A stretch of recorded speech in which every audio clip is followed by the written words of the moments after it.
Bermuda ট্রায়াঙ্গেলের রহস্য অবশেষে উন্মোচিত হলো। বারমুডা ট্রায়াঙ্গেলে কতগুলো বিমান ও জাহাজ উধাও হয়ে গেছে তা কি আপনি জানেন? আমাদের মনে হয় এই ভয়ানক স্থান থেকে উধাও হয়ে গেছে এমন জাহাজ ও বিমানের সংখ্যা অগণিত। বারমুডা ট্রায়াঙ্গেল বারমুডা, ফ্লোরিডা এবং পুয়ের্তো রিকোর মাঝখানে আটলান্টিক মহাসাগরে অবস্থিত একটা বিশাল সামুদ্রিক এলাকা, যা দেখতে একটা ত্রিভুজের মতন। বহুদিন আগে থেকেই এই অঞ্চলটা শয়তানের এলাকা বলেই পরিচিত, যার পেছনে জড়িয়ে আছে এক বিশাল রহস্য। আজ অবধি কোনো জাহাজ ও বিমান এই স্থান থেকে ফিরে যেতে পারেনি, এবং এ সকল হারিয়ে যাওয়া যানবাহনের মধ্যে অনেকগুলোর এখনো পর্যন্ত কোনো হদিশই পাওয়া যায়নি। বিশাল দৈত্যাকার কোনো প্রাণী কিংবা ভিনগ্রহী কোনো প্রাণী অথবা বিশাল কোনো অতিপ্রাকৃতিক জলরাশির ঘূর্ণি এ সকল উধাও হয়ে যাওয়ার পেছনে দায়ী বলে অসংখ্য মতবাদ রয়েছে এই বারমুডা ট্রায়াঙ্গেল ঘিরে। প্রথম এই রহস্যের উৎপত্তি হয়েছিল 1945 সালে। একই সাথে আমেরিকার 5টি যুদ্ধ বিমান রীতিমতো গায়েব হয়ে যায়, এবং পরে বিমানগুলোকে খুঁজতে যাওয়া আরও একটি বিমান উধাও হয়ে গিয়েছিল এই একই স্থান থেকে, যেগুলোর কোনো হদিশ পাওয়া যায়নি। সেই দিন থেকে আরও 75টি বিমান এবং কয়েক শত জাহাজ গায়েব হয়ে গেছে। সর্বশেষ যে ঘটনাটি ঘটেছিল সেটা 2015 সালের দিকে। একটি সুবিশাল মালবাহী জাহাজ এল ফ্যারো এই অঞ্চলেই হাওয়া হয়ে গেছিল।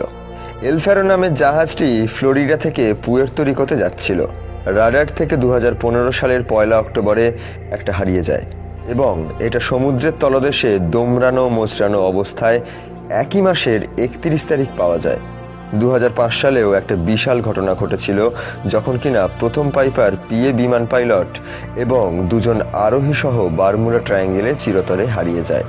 একই ধরনের ঘটনা 2007 সালের এপ্রিলে ঘটেছিল, যখন আরও একটা পাইপার পিএ বিমান বেরি আইল্যান্ডের কাছাকাছি উধাও হয়ে গেছিল, যে সকল বিমানের আজ অবধি কোনো খোঁজ মেলেনি। 1967 সালের একটা ছোট প্রমোত্তরিত করে মিয়ামির কাছাকাছি সমুদ্রে ভ্রমণ করছিল বাবা ও ছেলে। হঠাৎ তীরে নিরাপত্তা কর্মীদের নিয়ন্ত্রণ কক্ষে একটা কল আসে, এবং বলা হয় আমাদের তরীটিকে কোনো শক্তিশালী কিছু আঘাত করেছে এবং আমাদের প্রবলভাবে টেনে নিয়ে যাচ্ছে, আমাদের বাঁচান। নিরাপত্তা কর্মীরা 20 মিনিট পর সেখানে উপস্থিত হলো, আর কিছুই পেল না। প্রমোত্তরী, বাবা ও ছেলে সবাই চিরতরে হাওয়া হয়ে গেল, আর খুঁজে পাওয়া যায়নি। এত বছর পরেই রহস্যের হয়তো অবসান হয়েছে, অন্তত একটা বিজ্ঞান ভিত্তিক চ্যানেল সেটাই দাবি করছে। যুক্তরাষ্ট্রের কলোরাডো বিশ্ববিদ্যালয়ের একদল বিজ্ঞানী স্যাটেলাইটে ধারণকৃত এই কুখ্যাত অঞ্চলের ছবি বিশ্লেষণ করেন, এবং তারা বারমুডা ট্রায়াঙ্গেলের ওপরে কিছু ষড়ভুজ আকৃতির মেঘ দেখতে পান। আবহাওয়াবিদগণ এই মেঘগুলোকে আখ্যায়িত করেছেন বায়ুর তৈরি বোমা হিসেবে। এটা ধারণা করা হচ্ছে যে এই বায়ু বোমাগুলোই মূলত ভয়ানক বাতাসের ঝাপটা বা বিস্ফোরণ ঘটায়, যা খুব সহজেই ঘন্টায় 170 মাইলেরও বেশি গতিবেগ ছুটতে পারে।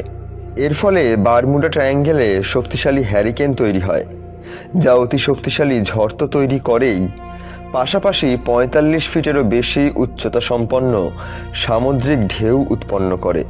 কোনো জাহাজে এই ধরনের উচ্চতা সম্পন্ন শক্তিশালী সামুদ্রিক ঢেউ প্রতিরোধ করতে পারে না, এবং কোনো বিমানের পক্ষেই এত শক্তিশালী ঝোড়ো বাতাস ভেদ করে সামনে যাওয়া সম্ভব না। মেঘ সাধারণত সমান্তরাল প্রান্ত তৈরি করে না। যাই হোক, স্যাটেলাইটে ধারণকৃত ছবিগুলোকে বিশ্লেষণ করলে বোঝা যায় বারমুডা ট্রায়াঙ্গেল এই ক্ষেত্রে সম্পূর্ণই ব্যতিক্রম। এই মতবাদের ঘোষণার পরে আরও অনেক গবেষণা শুরু হয়েছে। ইতিমধ্যে পৃথিবীর বিভিন্ন দেশের বিজ্ঞানীরা এটা নির্ণয় করার চেষ্টা করছেন যে আসলে এই অস্বাভাবিকতার পেছনে কারণটা কি।